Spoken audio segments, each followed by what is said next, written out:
The doorbell rang at 3 p.m. on a Tuesday afternoon. I wasn't expecting anyone. Through my lace curtains, I could see a young couple standing on my porch, with clipboards and serious faces. Behind them was a moving truck at my house. I opened the door myself. You should have seen their faces. The woman screamed. The man dropped his clipboard. And my daughter-in-law, Victoria, who was directing the movers from her car, went white as a sheet. Hi, my name is Winifred Hale, and I'm 80 years old. I live in a beautiful 3-bedroom colonial house in Riverside, Connecticut, the same house my late husband, Bernard, and I bought 43 years ago, when we were newlyweds full of dreams. This house has been my sanctuary, my fortress, my home through every season of my life. The walls hold the echoes of laughter from birthday parties, quiet tears after Bernard's funeral, and the everyday sounds of a life well lived. I worked as a head librarian at Riverside Public Library for 37 years before I retired at 65. Those were wonderful years filled with books, helping children discover the joy of reading, and organizing community events that brought our small town together. I remember every regular patron, every story hour, every summer reading program. The library was my second home, and when I finally retired 15 years ago, they threw me the most beautiful party with a cake shaped like a book and speeches that made me cry happy tears. My house sits on a corner lot with the most gorgeous maple tree you've ever seen right in the front yard.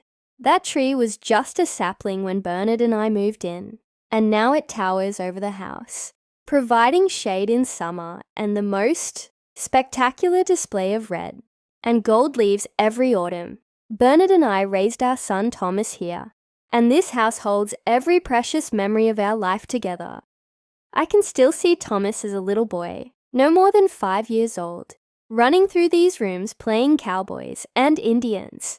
I can still smell the pot roast I made every Sunday for 40 years. I can still feel Bernard's hand in mine as we sat on the front porch swing, watching the sunset.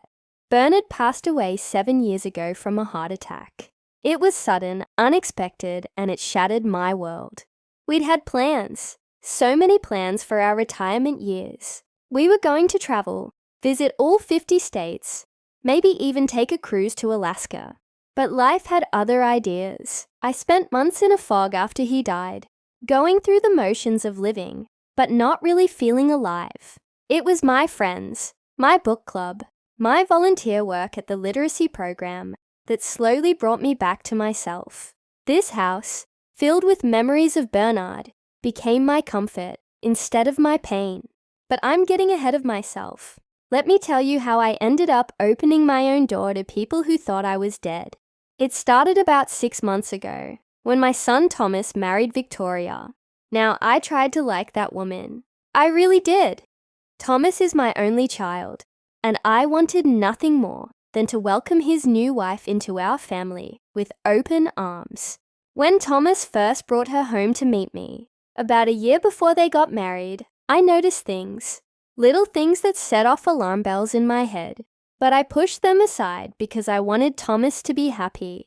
Victoria was 32, 12 years younger than Thomas. She was beautiful in that modern, Instagram kind of way, with perfect makeup and carefully styled blonde hair.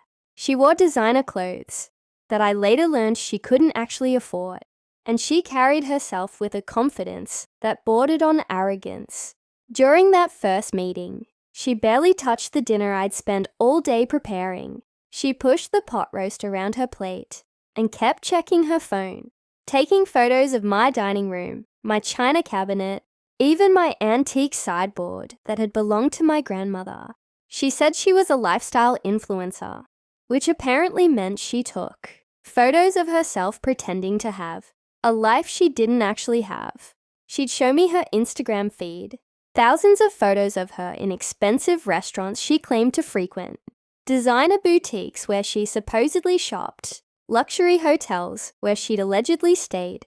I later found out most of those photos were taken in lobbies and stores she'd never actually spent money in. The whole thing was a carefully constructed lie, a facade of wealth and success that didn't exist. Thomas seemed completely blind to who she really was. My sweet boy, who'd always been a bit naive when it came to women, looked at Victoria like she hung the moon. He worked as an accountant at a mid-sized firm in the city, making about $75,000 a year. Decent money, but not enough to support Victoria's champagne lifestyle on a beer budget.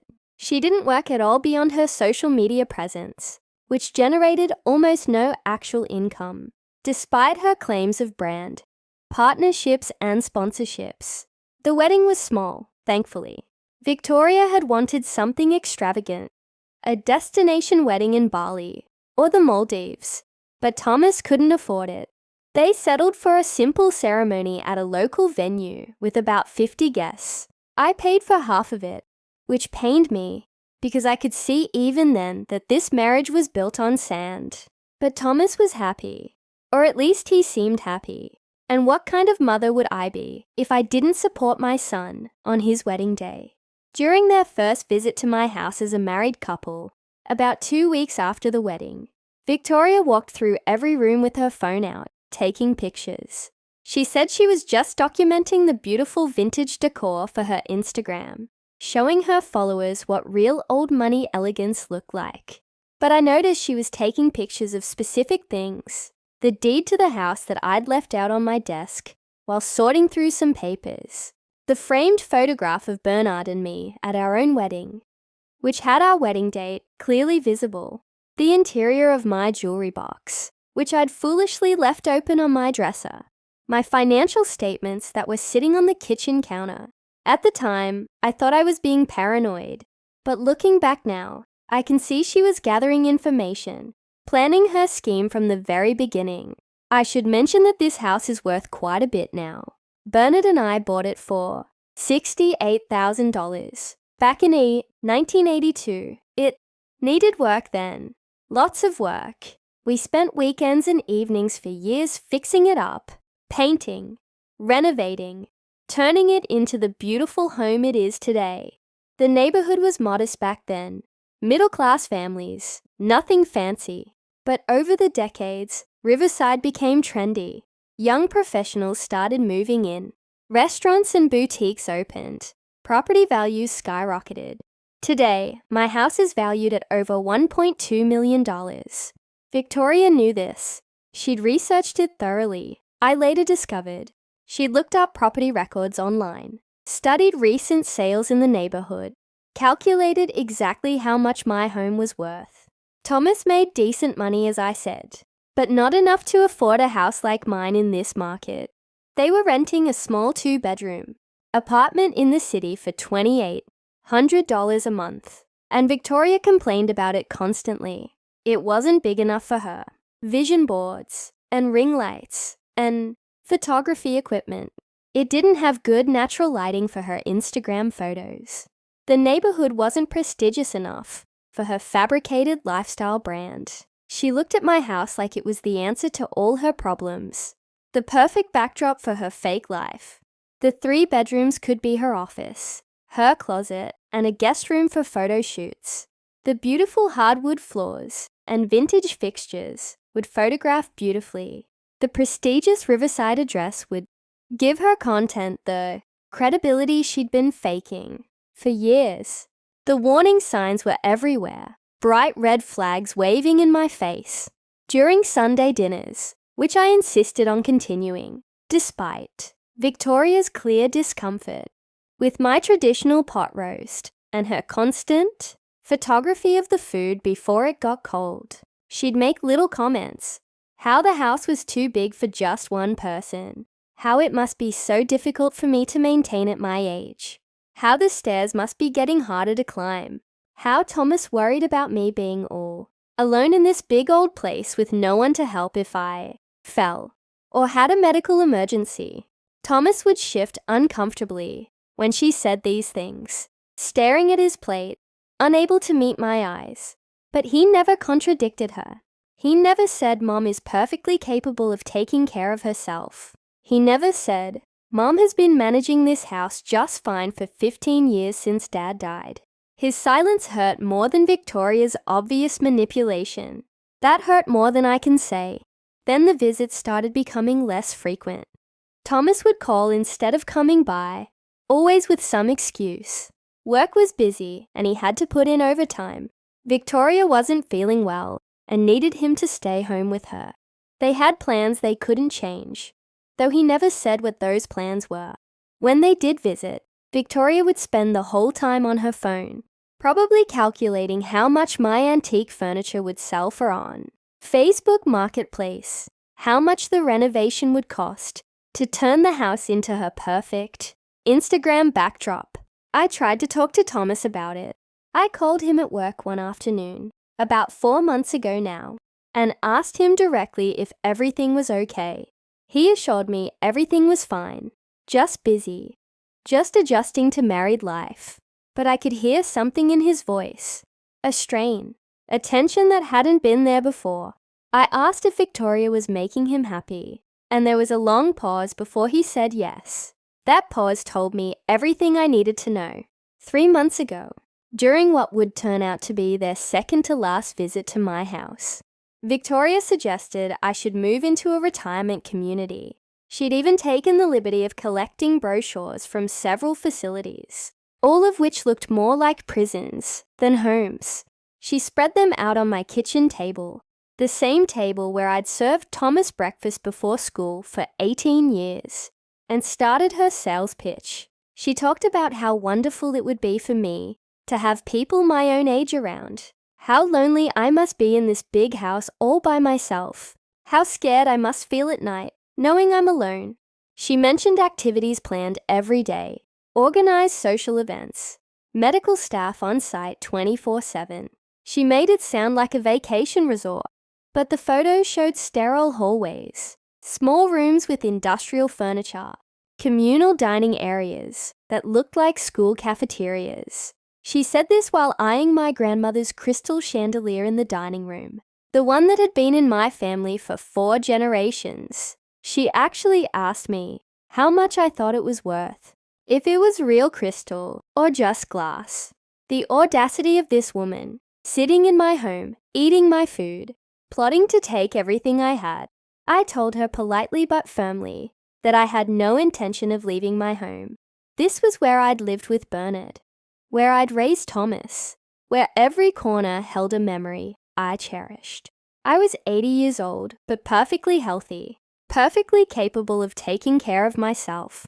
I had friends, activities, volunteer work. I wasn't lonely. I wasn't scared. I was exactly where I wanted to be.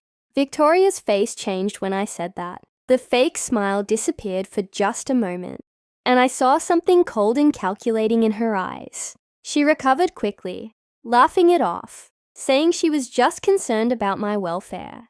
But I knew in that moment that she wasn't going to give up. She wanted my house, and my refusal to hand it over willingly meant she'd have to find another way. After that visit, things changed dramatically. Thomas stopped calling altogether. When I called him, it would go straight to voicemail. I'd leave messages that went unreturned. "Hey honey, it's Mom. Just calling to check in. Give me a call when you get a chance. Thomas, I haven't heard from you in 2 weeks. Is everything okay? Son, please call me back. I'm starting to worry." Nothing. Complete radio silence. I drove to their apartment in the city once, about 6 weeks ago now, worried that something had happened. Maybe Thomas was sick. Maybe there'd been an accident. Maybe they were having marriage troubles, and Thomas was too embarrassed to tell me. I parked on the street and went up to the building, a modern high-rise, with a doorman and security cameras everywhere. The doorman, a young man named Marcus, who I'd met once before when helping Thomas move in, looked uncomfortable when he saw me. He told me, apologetically, that Mr. and Mrs. Hale had left strict instructions not to let me up, not to let their own mother up to their apartment. I asked him if Thomas was okay, if he'd seen him recently. Marcus nodded but wouldn't say more. Building policy, he said. I understood. He was just doing his job. But my heart broke into 1,000 pieces that day. Standing in that fancy lobby, being turned away by my own son. I didn't know what I'd done wrong. I drove home crying, barely able to see the road through my tears. I replayed every conversation, every interaction, trying to figure out where I'd offended them. Had I been too harsh about the retirement home suggestion? Had I said something critical about Victoria without realizing it? Had I been overbearing, too involved in their lives? That night, I called Thomas's work number, reaching his direct line at the accounting firm. His voicemail said he was out of the office and to contact his colleague for urgent matters. I left another message, this time apologizing. I said I was sorry if I'd seemed ungrateful for their concern. About the retirement home, I said I was sorry if I'd been difficult or stubborn.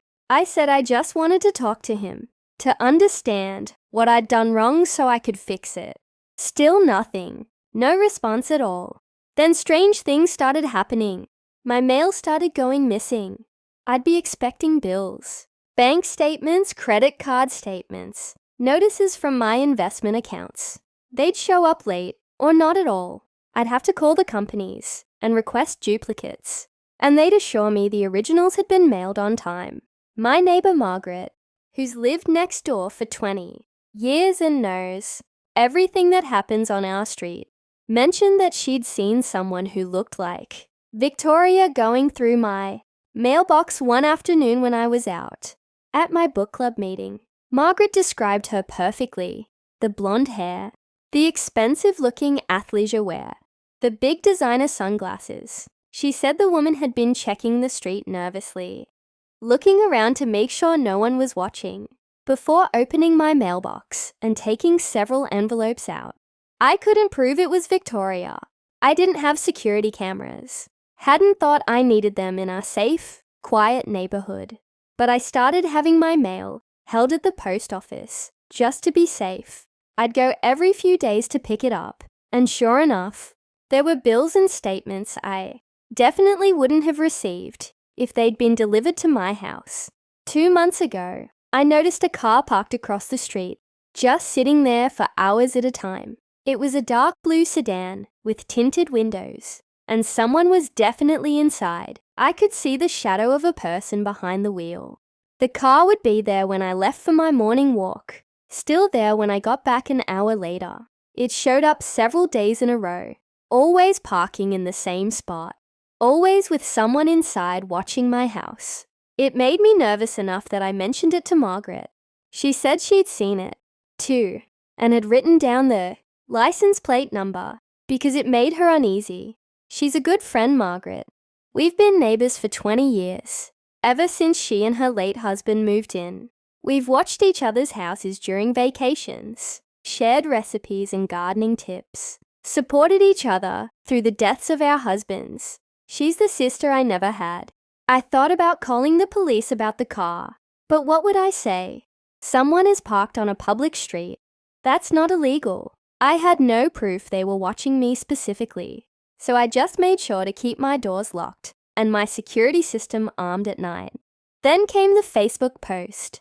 I'm not very active on social media, but I do have an account that Thomas helped me set up about 5 years ago so I could see photos of him and keep up with some of my former colleagues from the library. I check it maybe once a week, scrolling through updates from people I know, looking at pictures of grandchildren and vacation destinations and humble brags about accomplishments. One evening, about 7 weeks ago now, while scrolling through my feed on my iPad in the living room, I saw it.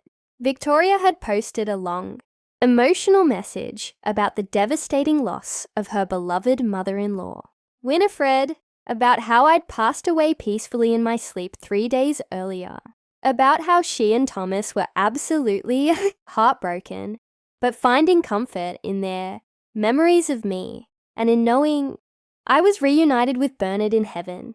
The post was accompanied by a photo of me from Thomas's wedding, smiling at the camera, wearing my best dress and pearls. The post had been up for 2 days, according to the timestamp.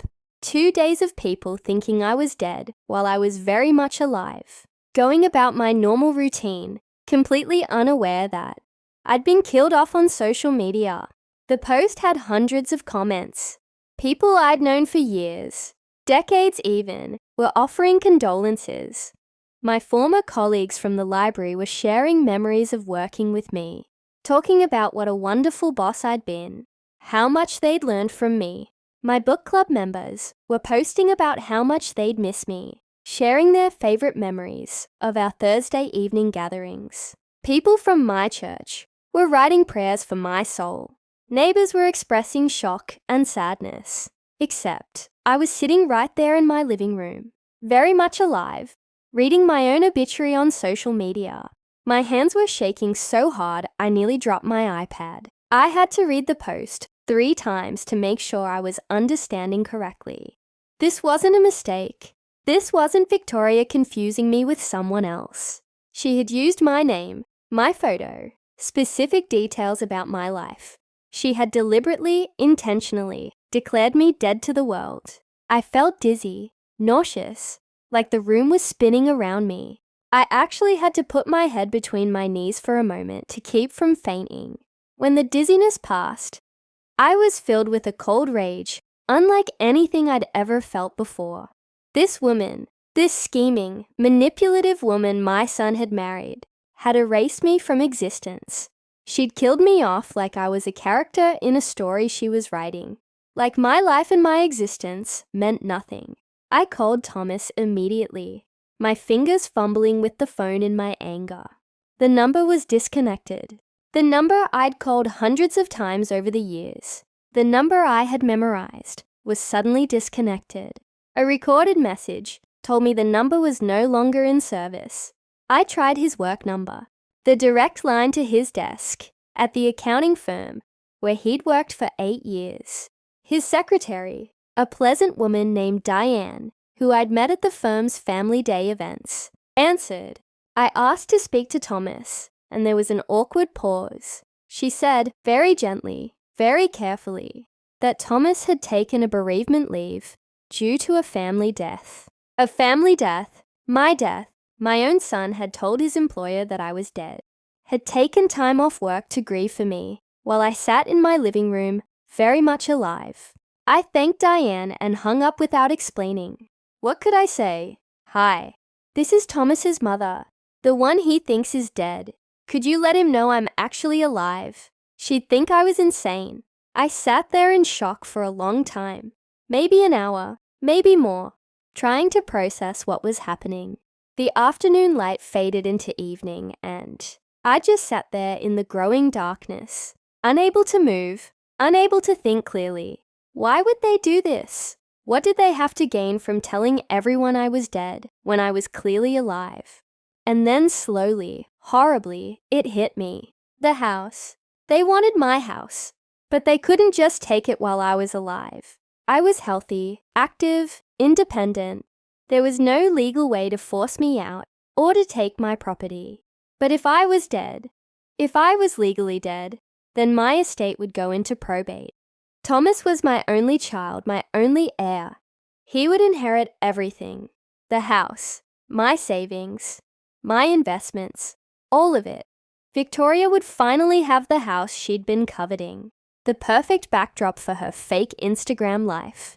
I went to my desk and pulled out my will, which I'd had updated about 3 years ago after Bernard died. Everything was left to Thomas, just as I'd always planned. The house, the contents, my bank accounts, my retirement savings, my life insurance policy. I'd seen no reason to change it. He was my son, my only child. Of course, everything would go to him when I died. But I hadn't made any provisions for what would happen if he tried to kill me off while I was still alive. I'd never imagined I'd need to protect myself from my own son. I spent that entire night awake, researching online, trying to understand how this could work. What I found chilled me to the bone. There were cases, rare but real, where people had been declared legally dead through fraudulent means. It required forged documents, death certificates filed with false information, corrupt officials willing to look the other way or accept bribes, and careful planning. It wasn't easy. but it was possible. If someone could get a death certificate issued in your name, even fraudulently, it started a chain reaction. Banks would freeze your accounts. Your social security payments would stop. Your identity would be marked as deceased in government databases. Probate proceedings would begin to distribute your estate. And if you were elderly, if people expected you to die relatively soon anyways, it might be weeks or months before anyone questioned it. The next morning, exhausted but determined, I went to the post office to collect my held mail. The clerk, who knew me by name after all these years, greeted me warmly and handed over a stack of envelopes. I took them home and sat at my kitchen table, opening each one with a letter opener Bernard had given me for our 20th anniversary. There were several official-looking envelopes with return, addresses from state agencies, the probate court, the county recorder's office. When I opened them, my worst fears were confirmed. Someone had filed a death certificate in my name with the state vital records office. The date of death was listed as 3 days before Victoria's Facebook post. The cause of death was listed as cardiac arrest in my sleep. Natural causes for an 80-year-old woman. Nothing suspicious. Someone had initiated probate proceedings in my name, claiming I'd died intestate, which was a lie because I had a will. Someone had submitted paperwork to transfer the deed of my house to my next of kin, Thomas Hale. All the documents were moving through the system, being processed by clerks who had no reason to question them. Why would they? An 80-year-old woman dying of heart failure in her sleep wasn't unusual or suspicious. The signatures on all these documents were supposedly mine, but I'd never signed anything.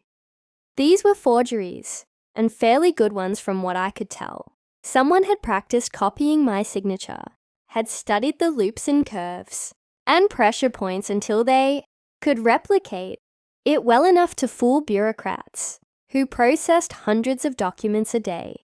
I remembered then that Victoria had asked me to sign a birthday card for Thomas about 4 months ago. During one of their last visits, she'd handed me the card and a pen, and I'd signed it without thinking. Just writing love, Mom in my usual handwriting. She must have practiced from that signature. Or maybe she'd taken other documents with my signature on them. During her snooping sessions, the forged signatures on the official documents were close enough to mine that they'd passed initial scrutiny. I felt violated in a way I'd never experienced before. Betrayed doesn't even begin to cover it. My own son, the baby I'd carried for 9 months, the child I'd nursed and rocked and stayed up with during countless sleepless nights, the boy I'd taught to ride a bike and helped with homework and cheered for at every baseball game and school play, was going along with this scheme to steal my home and erase me from existence. The boy I'd loved more than my own life was effectively murdering me on paper, so his greedy wife could have my house and my money. But I wasn't dead, not by a long shot, and I wasn't going to let them get away with this. I drove straight to the police station, a small brick building on Main Street that I'd driven past thousands of times, but never had reason to enter. I walked in with my stack of fraudulent documents and told the officer at the desk that I needed to report a fraud, an identity theft, an attempted murder on paper. He looked at me skeptically when I explained that someone had declared me dead and was trying to steal my house. He was young, maybe 30, and I could see him trying to decide if I was a confused old woman or if this was a real crime. He actually asked me for identification to prove I was who I said I was, which under the circumstances was fair enough. When I showed him my driver's license and explained the whole situation, laying out all the documents on his desk, his expression changed from skepticism to concern to outright alarm. He called for his supervisor, a sergeant with 20 years on the force, who looked at everything and immediately started making calls. They opened an investigation that very afternoon. Fraud, identity theft, forgery, attempted theft, conspiracy. The charges started piling up as they dug deeper into what Victoria and Thomas had done.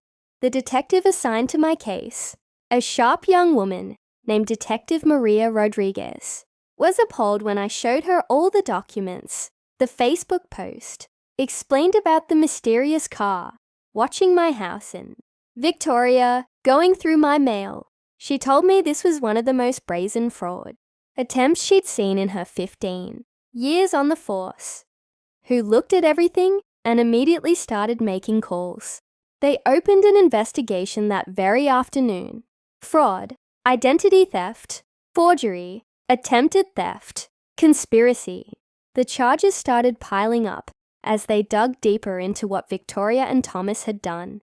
The detective assigned to my case, a sharp young woman named Detective Maria Rodriguez, was appalled when I showed her all the documents, the Facebook post, explained about the mysterious car, watching my house, and Victoria going through my mail. She told me this was one of the most brazen fraud attempts she'd seen in her 15 years on the force.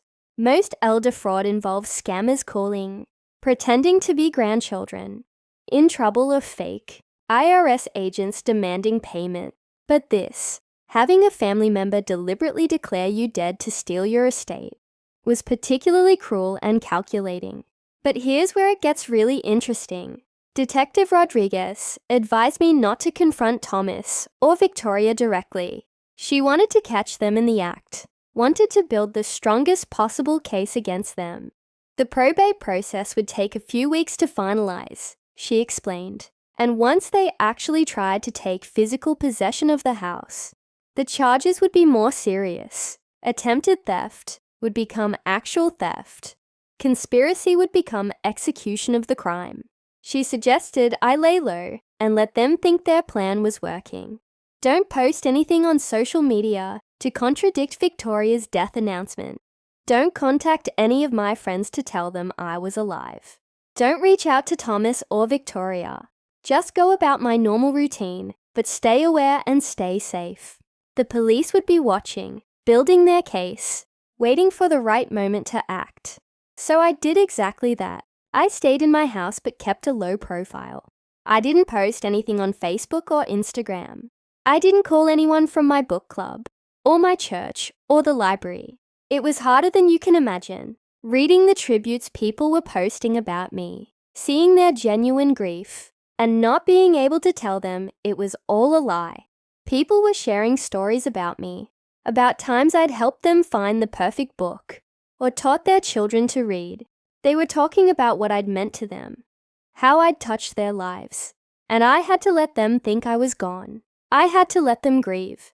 It felt cruel, but Detective Rodriguez assured me it was necessary. We needed to catch Victoria and Thomas in the act. Needed undeniable proof of what they were trying to do. Margaret knew, of course. I had to tell her, because she was my closest neighbor, and would have seen me coming and going. When I showed her the Facebook post and explained what was happening, she was so angry, I thought she might have a stroke. Her face turned red and she started cursing, which I'd never heard her do in 20 years. She wanted to march over to Thomas's apartment and give them a piece of my mind. She wanted to post on Facebook herself, telling everyone I was alive and exposing Victoria's lies. I convinced her to wait. Justice was coming, I promised her. It just needed time. She reluctantly agreed, but made me promise to call her every morning and evening, so she'd know I was okay. She also started keeping a closer eye on my house, writing down license plate numbers of any unfamiliar cars, documenting anyone who came to my door. The detective had officers watching my house too. In unmarked cars parked down the street, they were documenting everything, taking photos, building a timeline of Victoria and Thomas's activities. Victoria drove past my house several times over the next few weeks, always slowing down, always staring at it with this satisfied smile on her face. It made my blood boil every time Margaret told me about it. The waiting was agony. Every day felt like a year. I'd wake up each morning and wonder if today was the day they'd try to take my house.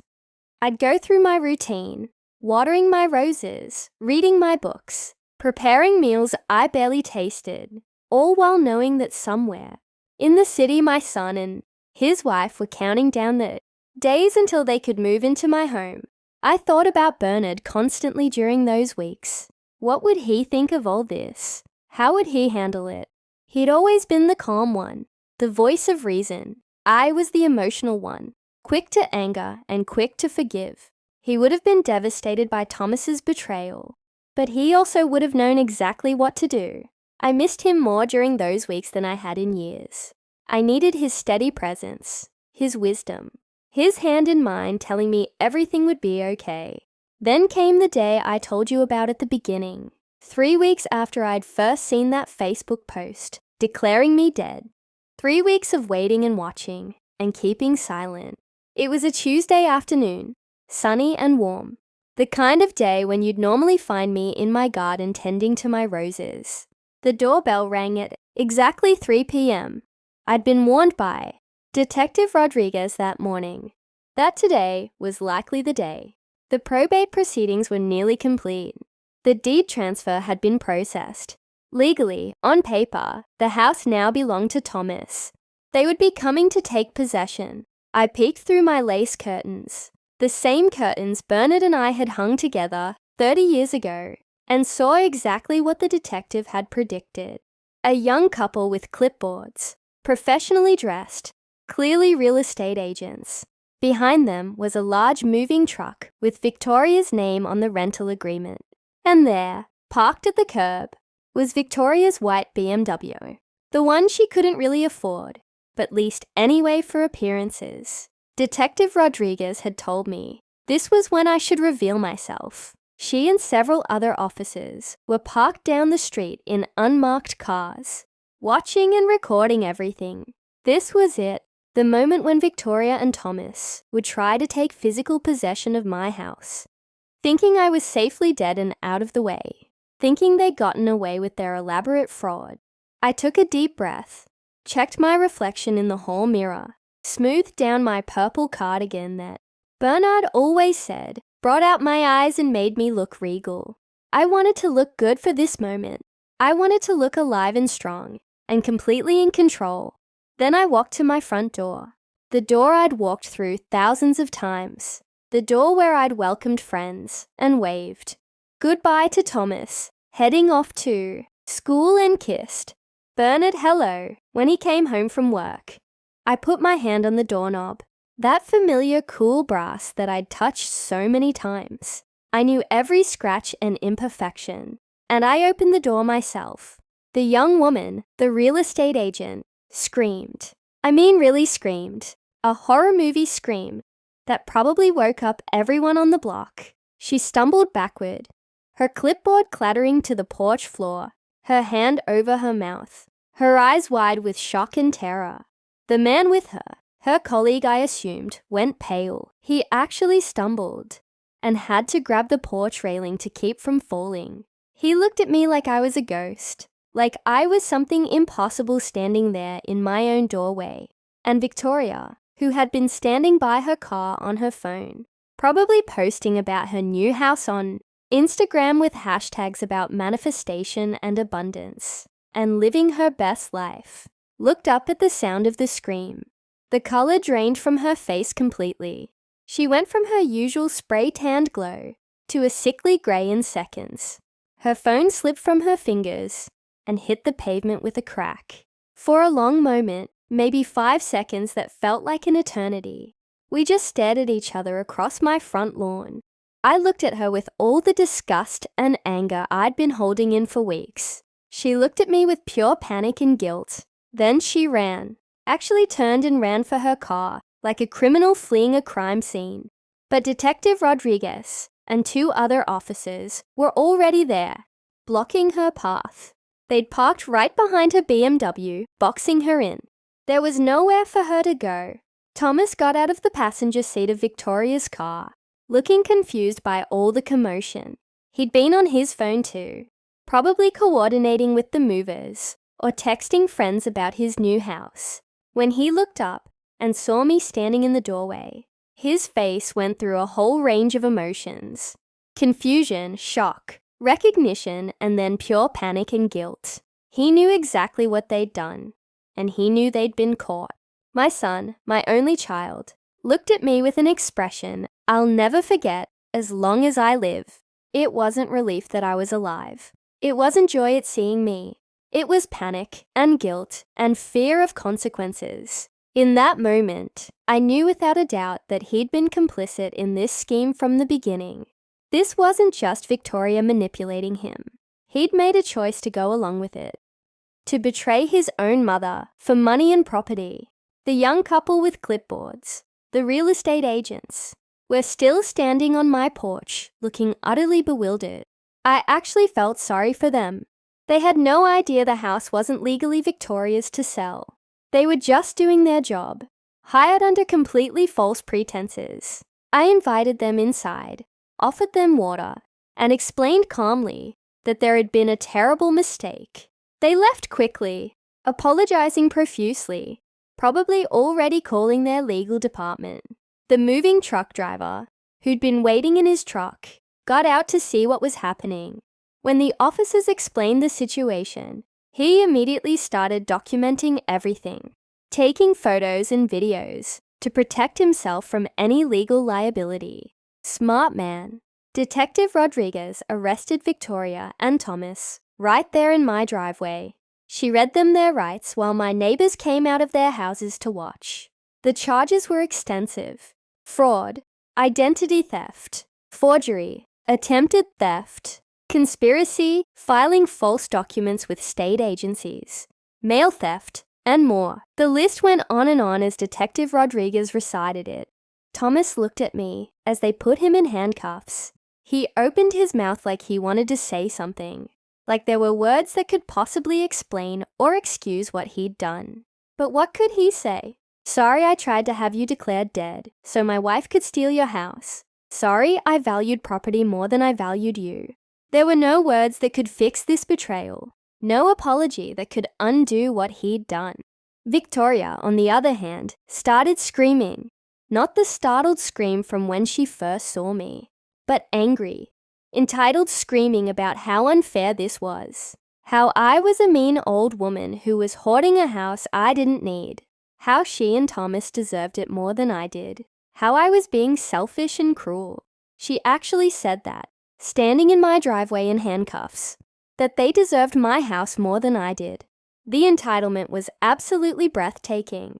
She screamed that I was too old to live alone anyway, that I should be in a nursing home, that the house was wasted on me. She said I was being vindictive and spiteful, that I was ruining their lives over a house I'd probably die in soon anyway. Every word out of her mouth just confirmed what a horrible, greedy person she was. Thomas didn't say anything. He just stood there with his head down, unable or unwilling to look at me. The officers put them both in separate patrol cars and drove away, leaving me standing in my driveway, surrounded by neighbors, and with Margaret's arm around my shoulders. The investigation revealed even more disturbing details over the following days and weeks. Victoria had forged my signature on over a dozen documents, practicing until she got it right. She'd bribed a clerk at the Vital Records office, paying him $2,000 to file the false death certificate. Without proper verification, she'd hacked into my email account months earlier, using a keylogger program she'd installed on my computer during one of her visits, monitoring all my communications to make sure no one became suspicious. She'd cancelled my subscription to the local newspaper so I wouldn't see any legal notices about the probate proceedings published in the classifieds. She'd been stealing my mail for months, taking anything that looked official or financial. She'd been stalking me, either herself or hiring someone to watch my house and document my routine, making sure I was healthy and active so they could time their fraud for maximum effect. The car that had been parked across the street watching my house belonged to a private investigator. Victoria had hired, paying him $500 a day to follow me and report on my activities. When the police contacted him, he had no idea he was participating in a fraud. He thought Victoria was a concerned daughter-in-law checking on an elderly relative's welfare. Thomas admitted under questioning that he'd been reluctant at first, that Victoria had convinced him over a period of months that this was the right thing to do. She told him I was getting too old to live alone anyway, that I was being stubborn and foolish, refusing to move into assisted living, that this way we could avoid the messiness of forcing me into a home against my will. She'd painted it as a mercy, as doing me a favor, as protecting me from myself. He actually believed her, or convinced himself he believed her, because the alternative was admitting he was stealing from his own mother. He went along with it because Victoria promised him they'd take care of me, set me up in a nice facility with my share of the money from selling the house, except there was no plan to give me any money or put me anywhere. Once I was legally dead, I'd be erased. They'd have everything, and I'd have nothing. The trial happened 6 months later. Both Victoria and Thomas were found guilty on multiple counts. The evidence was overwhelming, undeniable. The forged documents, the false death certificate, the testimony from the bribed clerk, who had agreed to testify in exchange for a reduced sentence, the private investigator's reports, the digital trail of Victoria's research into my property value and estate planning laws. Victoria got 7 years in prison. The judge said she was the mastermind, the one who'd planned and executed the fraud, the one who'd corrupted and manipulated Thomas. He said her complete lack of remorse, her continued insistence that she'd done nothing wrong, showed a dangerous level of narcissism and entitlement. Thomas got 5 years, though the judge said he was being somewhat lenient because Thomas seemed to be under Victoria's influence and did show genuine remorse during the trial. Thomas cried when the sentence was read. He looked at me and mouthed, "I'm sorry." But sorry doesn't fix anything. Sorry doesn't undo the betrayal. I attended every single day of that trial.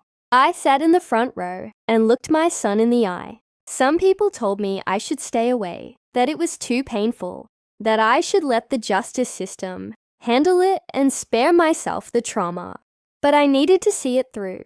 I needed to watch justice being served for what they'd tried to do to me. I needed Victoria to see me there, alive and strong, a constant reminder that she hadn't won. The thing that hurt most wasn't even the betrayal itself, as devastating as that was. It was that Thomas had valued a house, a piece of property, more than he valued his own mother. Victoria I could understand in a way. She was greedy and ruthless and sociopathic. She'd never pretended to care about me. But Thomas, I'd raised him to be better than that. I'd taught him about honesty and integrity and family loyalty, or at least I thought I had. Where had I gone wrong? Had I spoiled him? Had I not been strict enough? Had I somehow failed to instill the values I thought I was teaching? These questions haunted me during the trial, and for months afterward. After the trial, I had to rebuild my life in some ways. I got my accounts secured, changed all my passwords, installed a proper security system at the house, with cameras covering every entrance.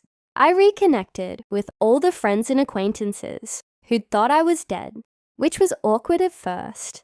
Several people told me they'd already started dividing up the books. I'd promised to leave to the library. The book club had dedicated their first meeting after my supposed death to sharing memories and deciding what to read in my honor. My church had held a memorial service where people shared stories about me.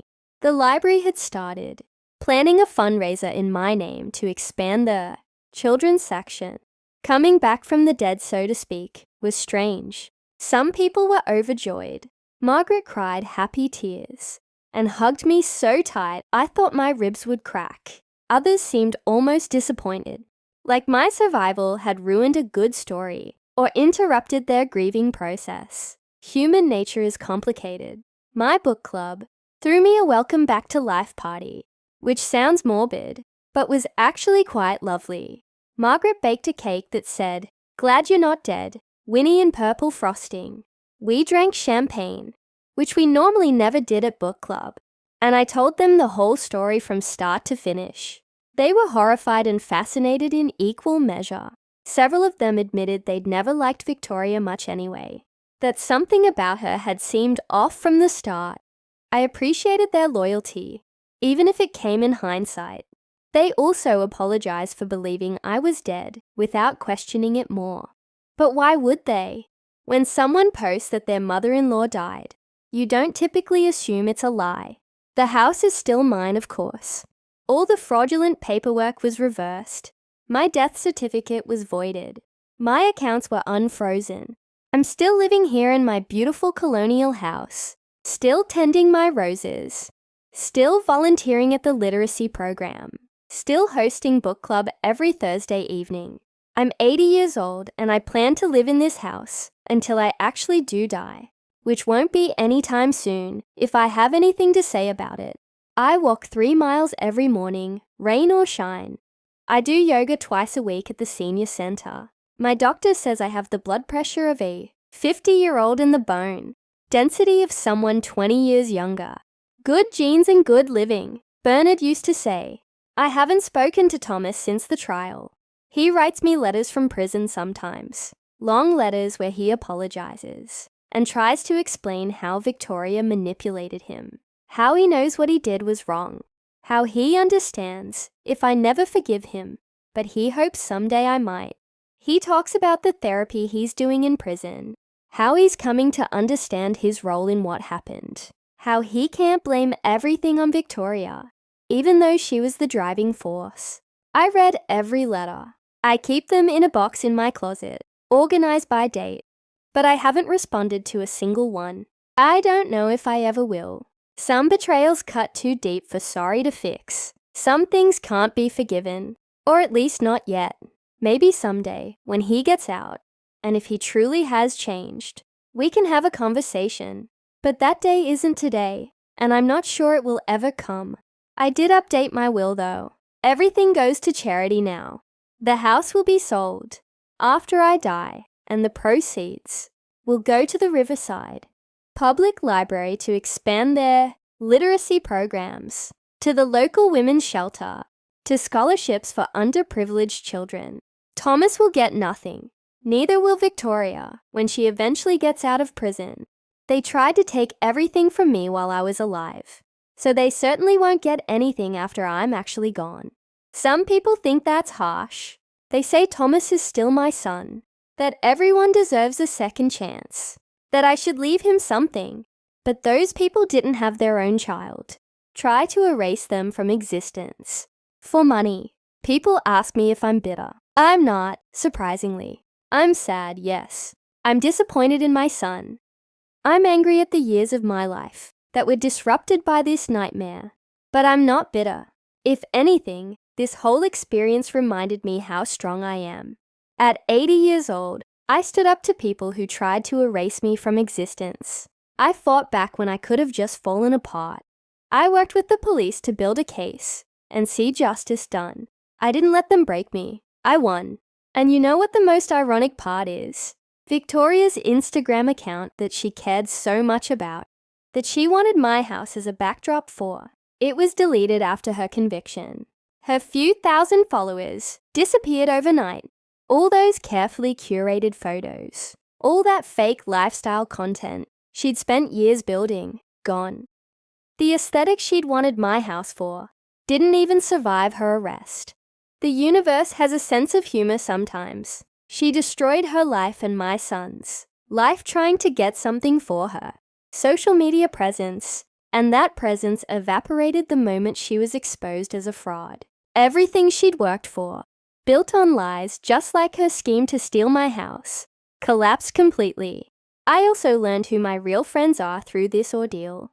Margaret, who wrote down license plate numbers and kept watch over my house and baked me a celebration cake. Detective Rodriguez, who took my case seriously when she could have dismissed me as a confused old woman. My book club ladies, who welcomed me back from the dead without making it weird. My former colleagues at the library, who immediately offered support when they learned what had happened. These are the people who matter, not the son who betrayed me, or the daughter-in-law who tried to steal from me, not the distant relatives who came, sniffing around during the trial, hoping for gossip. The people who showed up, who believed me, who stood by me, those are my real family now. Sometimes late at night, I sit in the living room where Bernard and I spent so many evenings together, and I think about what almost happened, how close I came to losing everything, how Victoria and Thomas almost succeeded in erasing me, stealing my home, destroying the life I'd built. It sends chills down my spine. If I hadn't checked Facebook that evening, if I hadn't gone to the police, if I hadn't had a detective who believed me and helped me, if any number of small things had gone differently, I might have actually lost my house, been forced into some facility, had my identity and my life stolen from me. But then I look around at my home, my beautiful home with its hardwood floors that Bernard and I refinished ourselves one summer, sweating and laughing and getting covered in sawdust. The built-in bookshelves he made for my ever-growing collection, measuring and cutting each piece of wood with such care. The garden visible through the bay window where we spent Sunday mornings drinking coffee and reading the paper and planning our days. I'm still here. They didn't win, and that's everything. I'm sharing this story because I want other people, especially older people, to know that elder fraud is real, and it's more common than you think. Adult children, greedy relatives, unscrupulous caregivers, they all see older people as easy targets. We're supposed to be confused, helpless, unable to fight back, but we're not. We're survivors. We've lived 80, 90, 100 years on this earth. We've survived wars and recessions, and personal tragedies, and pandemics. We've raised children and built careers and created lives. We're tougher than we look. We're stronger than people think. And we will not go quietly into the night when someone tries to steal from us. If you're an older person and someone is pressuring you about your house, your money, your property, trust your instincts. If something feels wrong, it probably is wrong. Get a lawyer. Contact the police. Don't let anyone make you feel like you're being paranoid or difficult. You have a right to keep what's yours for as long as you're alive. You have a right to live in your home. Spend your money as you choose. Make your own decisions. And if you're an adult child reading this, please don't let greed destroy your relationship with your parents. That house you're waiting to inherit. That money you think should be yours. It's not worth losing your soul over. It's not worth betraying the people who gave you life and raised you and sacrificed for them. Your parents loved you. They changed your diapers and stayed up with you when you were sick and worked extra hours to give you opportunities. They deserve respect and care in their final years, not schemes to steal from them or manipulate them. Be better than Thomas. Be better than Victoria. Choose love over greed. I still have hope, somewhere deep down, that Thomas will genuinely change, that he'll serve his time. Think long and hard about what he did and who he wants to be, and become the man I raised him to be. The kind, honest, loving boy I knew before Victoria corrupted him. Maybe someday, when he's released, when enough time has passed, we can have a conversation. Maybe I'll even be able to forgive him. But that day isn't today. Today, I'm focused on living my best life. I've taken up watercolor painting and discovered I have a talent for landscapes. I'm learning Italian because I've always wanted to visit Rome and actually understand what people are saying. I'm considering adopting a cat, something Bernard was allergic to, so we never could have pets. Maybe 2 cats, so they can keep each other company. I'm making plans and setting goals because at 80 years old, I have no intention of slowing down. I have books to read and places to see and friends to spend time with. I have a garden that needs tending and volunteer work that matters to me. I have a life, a beautiful life, and no one is going to take it from me again. My daughter-in-law declared me dead to clean my house. But I opened the door myself, very much alive, and I reclaimed my life. That's my story. That's my triumph. And I'm not done living yet, not by a long shot. So tell me, where are you watching from? Comment your city, country, or village below. I'd love to know where my story is reaching, who it's helping, who it's warning. And if you love your grandma, if you appreciate the older people in your life, if you believe they deserve respect and protection, give this video a like. Subscribe to hear more stories like mine. Stories of resilience and justice, and refusing to be a victim. Share this with your friends, your family, especially the older people in your life who might be facing similar situations. Let them know they're not alone. Let them know they can fight back. Let them know that being 80 doesn't mean being helpless. We are not victims. We are not easy targets. We are survivors, fighters, warriors who have lived long lives and learned hard lessons, and we will protect what's ours. Thank you for listening to my story. Now go call your grandma and tell her you love her.